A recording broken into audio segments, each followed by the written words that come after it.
वफाक और सिंध के दरमियान जो जारी है लफ्जी जंग, ये किसी सूरत अब ख़त्म होने का नाम नहीं ले रही है, बल्कि हमें बढ़ती हुई नजर आ रही है। बिल्कुल, गुज़श्ता रोज़ की बात कर ली जाए तो फवाद चौधरी ने अपनी बजट तकरीर के दौरान एक बार फिर से हमने देखा कि पीपल्स पार्टी और नून लीग को तनकीद का निशाना बनाया।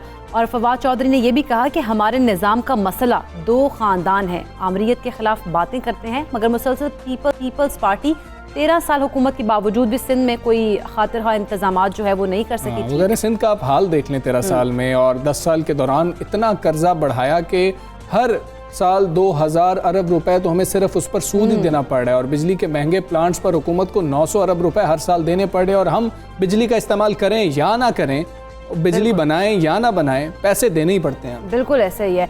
पीपल्स पार्टी और नून लीग जो है वो ओवरसीज़ पाकिस्तानियों को इंतखाबात से बाहर रखना चाहती है, उन्होंने ये भी कहा। लेकिन इस पर मुर्तज़ा वहाब ने भी जवाब दिया, वो भी खामोश नहीं बैठे, यानी कि लफ्जी जो तीर है ना वो इधर उधर से जो चल रहे हैं। उन्होंने ये कहा है कि 1100 अरब रुपए का वादा करने वालों का जो दावा था वो 5 अरब कराची पर लगाए हैं उन्होंने कहा। और ज़मीनी इंतखाबात की भी उन्होंने बात की है कि अवाम ने PTI को बिल्कुल मुस्तरद कर दिया। दोनों तरफ से जो बातचीत की गई है, फवाद चौधरी साहब ने क्या कहा, पहले आपको वो सुना देते। जहां दो खानदान बैठे, एक खानदान यहाँ से इस्लामाबाद से पैसे लेता है, वो पैनामा में के ज़रिए लंदन में प्रॉपर्टियाँ ख़रीदता जा रहा है। दूसरा ख़ानदान यहाँ से पैसे लेता है, वो दुबई में और कनाडा में और पेरिस में प्रॉपर्टीज़ ले जा रहा है। इनको ये लग रहा है कि इनका ये बयानिया आना ज़रूरी है कि अगला इलेक्शन जो है वो रिग्ड होगा।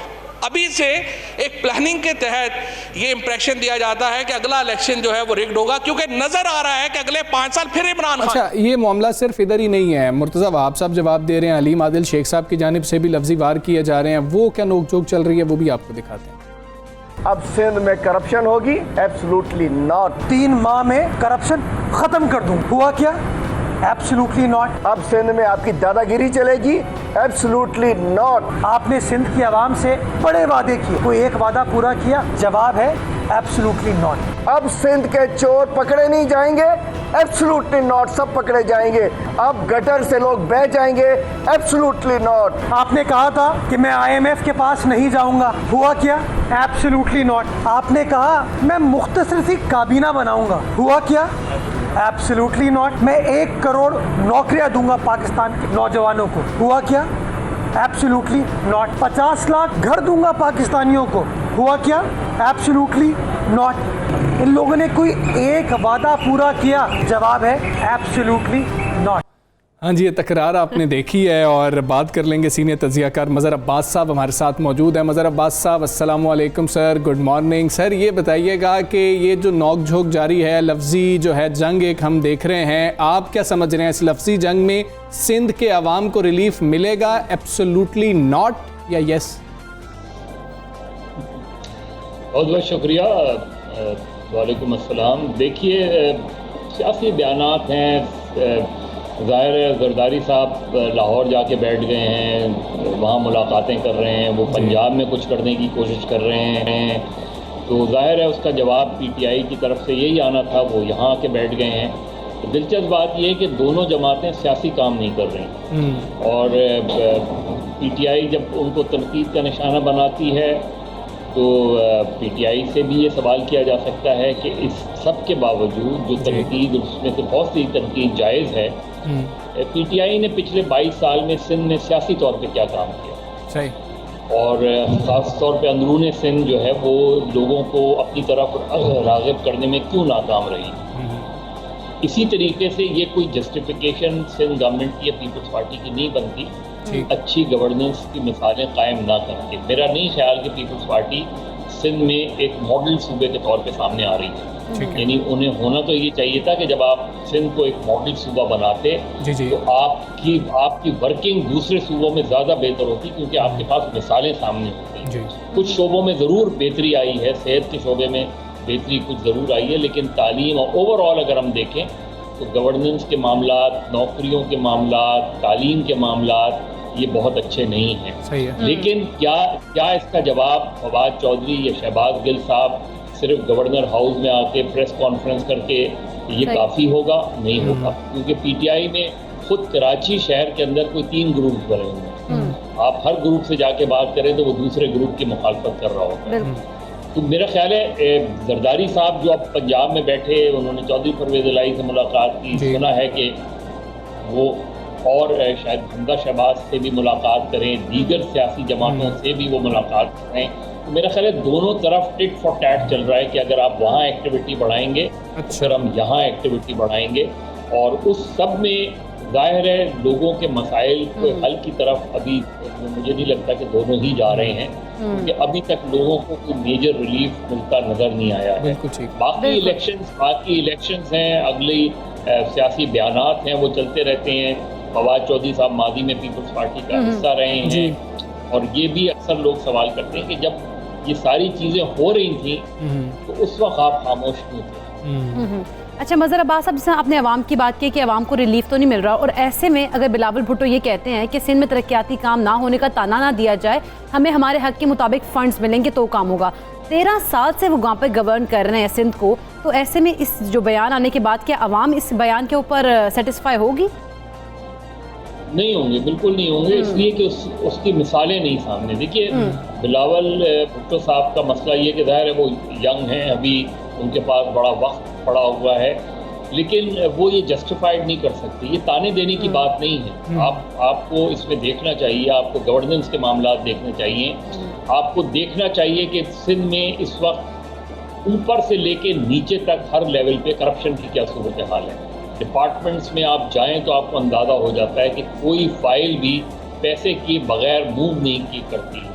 उस मिसाल जो बिलावल भुट्टो ने अपनी सियासी ज़िंदगी का आगाज़ किया था, उनकी पहली तकरीर आज भी मुझे याद है, जब उन्होंने कहा था कि मैं यहाँ ये कमेटीज़ बनाऊँगा, ये गवर्नेंस की मिसालें कायम करूँगा, कोई जो मिनिस्टर है या सेक्रेटरी वो अपनी जगह पर रहेगा नहीं अगर उसके खिलाफ करप्शन के केसेस आए। लेकिन उसके बाद हमने देखा कि इतने सालों में उन्होंने कोई एक मिसाल कायम नहीं की कि कुछ लोगों को वो हटाते, पार्टी से हटाते, वजारतों से हटाते, मिसालें कायम करते, लेकिन बदकिस्मती से ऐसा नहीं हुआ। और इसमें बिलावल भुट्टो को अपनी नाकामी का एतराफ़ करना चाहिए। चीज़ें इसी तरह बेहतर होती हैं जब आप एतराफ़ करते हैं कि आपसे गलतियाँ हुई हैं। बिल्कुल ठीक है। मज़हर अब्बास साहब, क्या पाकिस्तान पीपल्स पार्टी ने सबसे पहले जो है अगले इलेक्शन की तैयारी शुरू कर दी है? जिस तरह से आप लाहौर में होने वाली मुलाकात की बात कर रहे थे, कई इस पे सवालात उठ रहे हैं कि चौधरी परवेज़ इलाही साहब जाके आसिफ अली जरदारी साहब को मिले, आसिफ अली जरदारी साहब जाके चौधरी परवेज़ इलाही साहब को नहीं मिले हैं। क्या इसको हमें देखना होगा कि चौधरी साहब जाके क्यों मिले, या फिर बस एक मुलाकात थी, इतना ज़्यादा मसला नहीं होगा? देखिए उसमें दोनों फैक्टर हैं। चौधरी से जरदारी साहब की जो याराना है वो 2008 से है जी। यानी अगर हम देखें, क्योंकि उससे पहले मोहतरमा बेनज़ीर भुट्टो जब जिंदा थी तो उनका चौधरी के बारे में बड़ा सख्त मौक़िफ़ रहा था जी। वो उन्होंने जो 18 अक्टूबर 2007 को हमला हुआ था, उसमें जो उन्होंने जो दरख्वास्त दी थी पुलिस को, उसमें चौधरी का भी जिक्र था जी। लेकिन जरदारी साहब ने 2008 के बाद जो है वो एक नई और नया सियासी बयानिया वो पार्टी का लेकर आए, डेप्यूटी पीएम खुद गए थे कि वो खुद गए थे चौधरी के घर पे, और उन्हें ये ऑफ़र की थी कि मैं कोट अनकोट जो चौधरी परवेज़ इलाही साहब से मेरी एक मरतबा बात हुई थी जी। तो उन्होंने कहा था कि जरदारी साहब ने ये जुमला कहा था कि मैं नहीं चाहता कि हमारे बच्चे जो है वो दुश्मनियों में जवान हों। सही। तो इससे वो जो बैकग्राउंड है, तो चौधरी परवेज़ इलाही ज़ाहिर है जरदारी साहब छोटे हैं इसलिए चौधरी गए, और जरदारी साहब की मेरा ख्याल सेहत भी ऐसी नहीं है, वो इतना मसला नहीं है। इम्पोर्टेंट ये कि गए क्यों, इम्पोर्टेंट ये कि चौधरी परवेज़ इलाही ने मुलाकात क्यों की, क्योंकि चौधरी जो हैं वो पीटीआई की गवर्नमेंट और खुसूसन इमरान खान से खुश नहीं है। वो एक अरेंजमेंट है जो चल रहा है और ये शायद अगले इलेक्शन तक चले, लेकिन वो बिल्कुल भी कतई तौर पे और बड़ी मुश्किल से इमरान खान साहब ने जो पिछले 1-1.5 साल उन्होंने बिल्कुल उनकी मुलाकातें बंद रहीं। उसके बाद जब क्राइसिस आया तो उसके बाद इमरान खान उनके घर गए, उनसे मुलाकात की। तो जब आपके ऊपर पड़ती है तो आपको अपने इत्तेहादियों का ख्याल आता है। ये खान साहब का एक प्रॉब्लम रहा है कि वो अपने इत्तेहादियों को उस तरीके से साथ लेके नहीं चलते जिस तरीके से जरदारी साहब अपने इत्तेहादियों को साथ लेके चलते। और ये जो था ये चौधरी के दिल में आज भी, और वो आज भी ये कहते हैं कि जरदारी साहब से जो उनका एक इत्तेहादी वो था अरेंजमेंट 2008 के बाद से, जी वो बहुत बेहतर था आज के अरेंजमेंट के मुकाबले। ठीक है मज़हर साहब, ये कहिएगा कि ठीक है मुलाकात हो गई, बात भी ठीक है, पाकिस्तान तहरीक इंसाफ पंजाब में है, पाकिस्तान मुस्लिम लीग नवाज़ पंजाब के अंदर है और अब काफ लीग भी पंजाब के अंदर मौजूद है। ऐसे में क्या पीपल्स पार्टी इन हालात में जगह बनाने में कामयाब हो सकती है, या फिर जगह बनाने का तो वो सोच ही नहीं रहे, वो तो सिर्फ इत्तेहादी पक्के कर रहे हैं अगले इलेक्शन के लिए? ये आपका जो आखिरी पॉइंट है ये है असल में, देखिए पीपल्स पार्टी, और ये बहुत बड़ा सवाल है कि एक ज़माना था कि पीपल्स पार्टी सीटें लूज़ कर जाती थी, उसमें बहुत से अवामिल थे, चाहे वो आप 90 का इलेक्शन ले लें, 97 का इलेक्शन ले लें, लेकिन उसका वोट बैंक अच्छा खासा मौजूद रहता था जी। 2013 के बाद से उसका वोट बैंक ख़त्म हो गया है। किसी पार्टी का जो है वो वोटर चला जाए तो उससे बड़ा क्राइसिस किसी पार्टी का नहीं होता, और पीपल्स पार्टी ने उसके बाद कभी कोशिश नहीं की जी। यानी आप सियासी तौर पर देखें कि 86 में भी जब बेनज़ीर आई थी तो उनसे बहुत से लोगों ने ये कहा था कि आप सिंध को, पंजाब को अपना सियासी गढ़ बनाएं, क्योंकि भुट्टो साहब ने यही किया था जी। भुट्टो साहब सिंध से ताल्लुक़ रखते थे, लेकिन उनका सियासी गढ़ जो था वो पंजाब था, और वो मिस हो गया। फिर जरदारी साहब ने कहा, ऐलान किया कि मैं पंजाब में बैठूंगा, लेकिन नहीं बैठे वो। पंजाब में इस वक्त पीपल्स पार्टी के पास बिलावल हाउस के अलावा कोई चीज़ नहीं है जी। यानी लाहौर में वो जनूबी पंजाब में कुछ पॉलिटिकल मैनूवरिंग्स कर रहे हैं, कुछ लोगों को साथ मिलाने की कोशिश कर रहे हैं, कुछ इलेक्टेबल्स के साथ जाने की कोशिश कर रहे हैं। सियासी तौर पे पीपल्स पार्टी पंजाब में नहीं काम कर रही, मतलब सियासी तौर पे as a party organisational level पे लोगों को, अपने पुराने लोगों को वापस लाने की नहीं कोशिश कर रही, विन ओवर करने की कोशिश नहीं कर रही। तो उसके पीपल्स पार्टी की पिछले 10-15 साल में जो सियासत रही है उसमें पंजाब बिल्कुल मिसिंग है। बिल्कुल ठीक है, पंजाब बिल्कुल मिसिंग रहा है पीपल्स पार्टी की पिछले 10 साल की सियासत के अंदर। बहुत शुक्रिया मज़हर साहब, सवेरे पाकिस्तान से आप बात कर रहे थे, हमने बात की, उनकी गुफ्तगू भी आपने सुनी। आप ये जो मुलाकात है ये भी खासी इंपॉर्टेंट हो गई है और हुकूमती हलकों के लिए भी बहुत ज़्यादा लेकर आएगी मुलाकात, वो तो टाइम के साथ ही में पता लगेगा। वह हम आगे बढ़ते हैं, बात करते हैं Pakistan association of private medical and dental institutions की।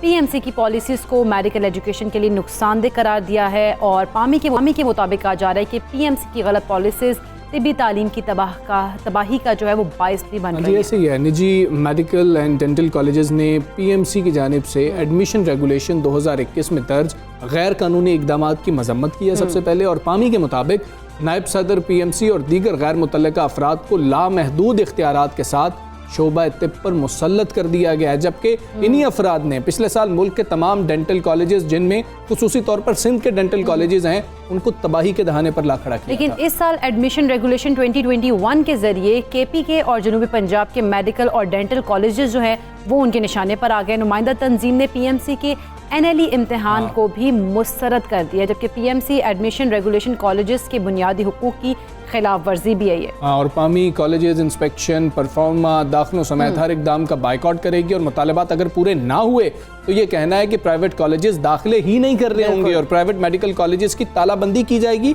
और यहाँ तक के सड़कों पर अगर एहतजाज करना पड़ा तो वो भी किया जाएगा। और पीएमसी के 26 जून को होने वाले इजलास के बाइकआउट का भी इन्होंने फैसला किया। बिल्कुल ऐसी है, जबकि सदर पामी कहते हैं कि पीएमसी काउंसिल तजुर्बाकार लोगों के हवाले करती है। बड़े सीरियस जो हैं ये कंसर्न्स हैं, और फिर मुतालबात भी जो सामने आ रहे हैं वो भी हम इकरा जानने की कोशिश करेंगे। हमारे साथ इस वक्त मौजूद है Pakistan association private medical and dental institution Sindh के सदर डॉक्टर रज़ी मोहम्मद साहब। डॉक्टर साहब अस्सलाम वालेकुम, गुड मॉर्निंग। डॉक्टर साहब, सबसे पहले तो ये बताएं कि पीएमसी से सबसे बड़ा आपके एसोसिएशन का इख्तलाफ है क्या?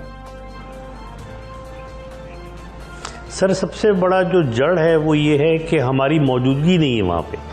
हम इस वक्त जो स्टूडेंट्स आधे से ज़्यादा मेडिकल स्टूडेंट जो हैं वो प्राइवेट कॉलेजेस में पढ़ रहे हैं, और उसके अलावा हमारे पास जो more than 110 institution out of तकरीबन 150 जो है वो प्राइवेट हैं, और इनकी नुमाइंदा जमात जो है उसकी रिप्रेजेंटेशन नहीं है। जब ये इस मेयार का एक्सक्लूसिवनेस हो कि इतने बड़े स्टेक होल्डर को बाहर रखा जाए, तो उसके ग्राउंड फैक्ट्स को कोई कैसे देखेगा? कमरों में तो ग्राउंड फैक्ट्स का नहीं पता चलता ना। और पब्लिक सेक्टर और प्राइवेट सेक्टर के दरमियान बड़ा फ़र्क है। यहाँ तक के डिफरेंट जो इदारे हैं, डिफरेंट जो सूबे हैं, उनके प्राइवेट सेक्टर्स में भी फ़र्क है। यानी लाहौर के जो प्राइवेट सेक्टर हैं और मीरपुर ख़ास का जो प्राइवेट सेक्टर है, उसके मसाइल डिफरेंट हैं। हाँ जी। तो जब तक मौजूद नहीं होंगे उस वक्त तक कैसे एड्रेस होगा? सबसे मेन चीज़ ये है जो कि सब मसाइल को जन्म दे रही है। अच्छा डॉक्टर साहब, जिस तरह से पीएमसी के हम अगर फैसलों की बात की जाए तो आप क्या समझते हैं उनके फैसले जो हैं निजी मेडिकल इदारों को कितना नुकसान पहुंचा रहे हैं? देखिए ना, आगाज़ से आप ले लें, 150 बच्चे जो हैं वो दाखिले के लिए अप्लाई करते हैं जी। अब उसमें जो MD कैट की शर्त रखी हुई है, दुनिया भर में यूनाइटेड किंगडम में UCAT होता है, अमेरिका में MCAT होता है। उसमें शर्त ये होती है कि जो उनका A लेवल है UK में फॉर एग्जांपल इतने A लेवल हों, उसके बगैर आप अप्लाई नहीं कर सकते। उसके बाद जो UCAT होता है वो सिर्फ मेरिट डिटर्मिनेशन के लिए होता है, उसके कोई पास फेल नहीं होता। इन्होंने क्या किया कि उसको बढ़ा के पास फेल भी कर दिया। अच्छा, पहले भी होता था कि ये चले एक्ट में है कि भाई 60% पास फेल है, मगर उसको नीचे ला के 2 साल पहले आखिरी सीट जो डेंटल की फिल हुई थी सिंध में, उसका MD कैट स्कोर 26.5% था। उसको उन्होंने अगले साल बढ़ा के 60 किया और उसको नीचे करने से इनकार कर दिया। नतीजा ये हुआ कि ज़्यादातर सीटें सिंध के तमाम डेंटल कॉलेजेस की खाली रह गई। अच्छा, अब उन्होंने इस साल चले, उस साल हमने बहुत इनसे रिक्वेस्ट की, ये क्या हो गया, इस साल बढ़ा के 60 से 65 कर दिया गया। और फिर चारों चीज़ों यानी public sector medical college, public sector dental college, private sector medical college, private sector dental college का एक ही परसेंटेज रखी गई है जी। और सबका इकट्ठे शुरू कर रहे हैं एडमिशन। इस तरह से तो डेंटल कॉलेजेस जो हैं वो आप वैसे ही ताला लगा दें उनको, मतलब ये कि चल ही नहीं सकते, पॉसिबल ही नहीं है।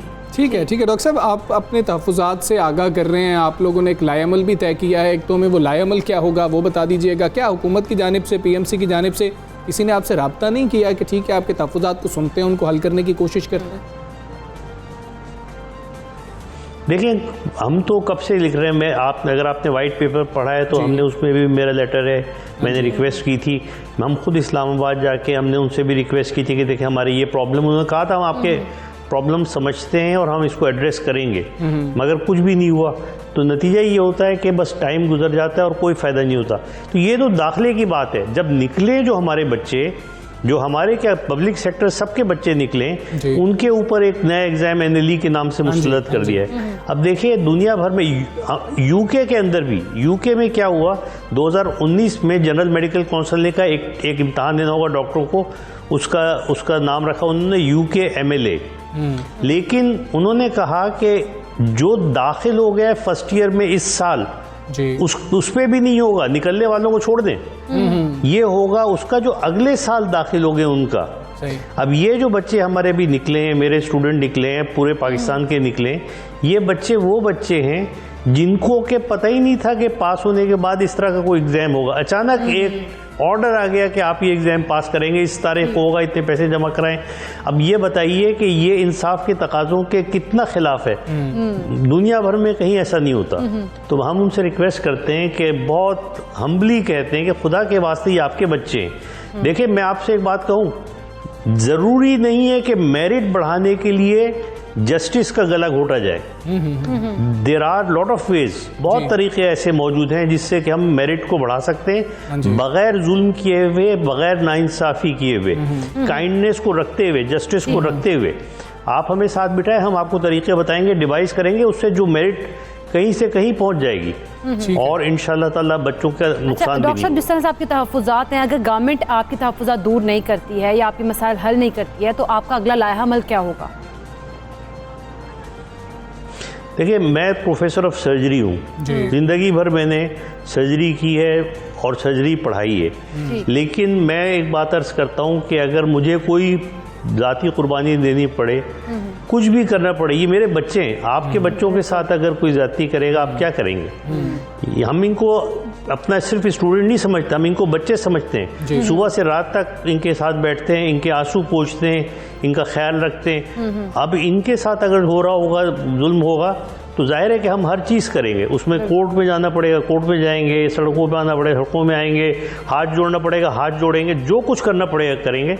लेकिन इन बच्चों के जो हुकूक हैं उसमें हम पूरी अपनी कोशिश करेंगे इंशाअल्लाह ताला कि इनको मिले।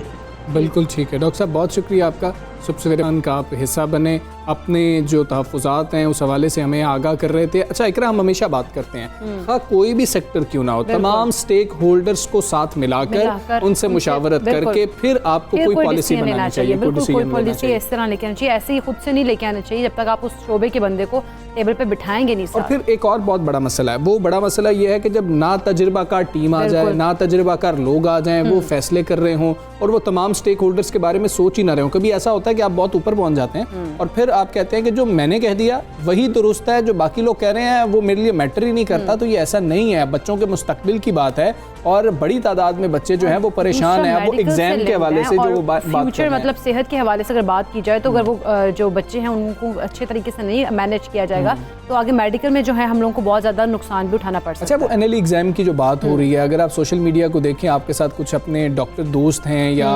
नौजवान हैं जो आपके साथ ऐड हों या वैसे आप ट्विटर ट्रेंड को फॉलो कर रहे हो, तो वो बहुत ज़्यादा परेशान है, परेशानी का इजहार कर रहे हैं। अचानक से सर पे एक चीज़ आ पड़ी है, इतनी मुश्किल पढ़ाई से निकल के वो बेचारे जो हैं डॉक्टर बन रहे होते हैं और बाकी कुछ मसाइल हैं जो हमें डॉक्टर साहब अभी बता रहे थे। डॉक्टर अजीम साहब हमारे साथ मौजूद थे। हम उम्मीद करते हैं कि स्टेक होल्डर्स को जो है शामिल किया जाएगा, उनसे मुशावरत की जाएगी, तहफ़्फ़ुज़ात को दूर किया जाएगा और एडमिशन्स हम नहीं कर रहे होंगे यहाँ तक उनको नहीं जाना पड़ेगा। ऐसे ही है। अच्छा, खैर आगे हम बढ़ते हैं, कौमी टीम की कुछ बात कर लेते हैं क्योंकि साबिक जो फास्ट बॉलर है शोएब अख्तर, वो मोटरवे पुलिस के अब सफ़ीर बन गए हैं। हाँ जी, आप चेक करें, शोएब अख्तर ने इंस्टाग्राम पर मोटरवे पुलिस के इंस्पेक्टर जनरल कलीम इमाम और उनकी टीम के हमरा एक तस्वीर शेयर करते हुए इस हवाले से मद्दाहों को इतला दी है और शेयर की गई तस्वीर में शोएब अख्तर को कलीम इमाम से शील्ड वसूल करते भी देखा जा सकता है। बिल्कुल ऐसे ही। और शोएब अख्तर ने अपनी पोस्ट में कैप्शन दर्ज ये किया है कि बतौर सफ़ीर पाकिस्तान मोटरवे पुलिस से मुंसलिक होने पर फ़ख्र महसूस करें। इंशाल्लाह आवाम को जो है वो सेफ्टी, जो रोड सेफ्टी है उसके और जो ट्रैफिक कवानीन है उनसे मुतालिक आगाही भी फराहम करने में वो अपना किरदार अदा करेंगे। और दूसरी जानब शोएब अख्तर की पोस्ट पर तबसरा करते हुए मद्दाओं ने उनके मोटरवे पुलिस का सफ़ीर बनने पर खुशी का इजहार भी किया। मैं बहुत बड़ा मद्दा हूँ शोएब अख्तर का, क्योंकि हमने तो शोएब अख्तर मैं वही कह रही थी कि क्योंकि जो उनके मद्दा हैं वो तो इस खबर के बाद बहुत खुशी महसूस कर रहे हैं। मैं मद्दा होते हुए शोएब अख्तर का कि मुझे सबसे ज़्यादा पसंद अगर कोई पाकिस्तानी टीम में बॉलर थे तो वो शोएब अख्तर थे और यकीनन हमारी जनरेशन को शोएब अख्तर बहुत ही ज़्यादा पसंद थे। लेकिन